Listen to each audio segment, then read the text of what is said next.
This is Jim from Surf and Turf Roofing doing a digital analysis on Pennsylvania Avenue. Now, Linda, I wanted to show you a couple of things that we noticed during our inspection here. The very first things I noticed is all the staining that you have on your fascia metal here behind the gutters. Now, what that's telling me is that's telling me that water is actually backfilling and getting in from behind the gutters and discoloring that fascia. Now, because that's a problem, what's going to happen is that water is going to actually start to slam against your foundation and right down this massive gap that you have on behind your driveway here, and that's going to drive the moisture down and cause not only leaks in the crawl space but mold and mildew. So as I come up the ladder here, what I wanted to point out is your current gutter guard system here. So you can see on the inside,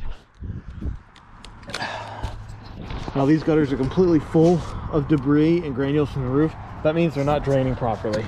And when they're not draining properly, it's holding in moisture, allowing that to backfill into the fascia wood behind it and cause you damages. But a bigger issue that I wanted to point out is with your actual roofing system here, why you have the staining, those stains in that bedroom.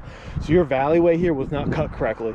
So when it rains, what's happening is water's coming down the valley and getting under the seam here and dropping straight through that sheetrock here. So what I did is I took out my endoscope, and I'll show you how large of a gap there is between the two seams here and how water's just driving its way in every time it rains, especially after that big storm we just had. And then I go to my moisture meter to pick up the level of moisture. Now, normal reading should be under 5%. So if I put it over here, you're at 1%, so you're at normal limits. But if I put it over here, you're at 11%.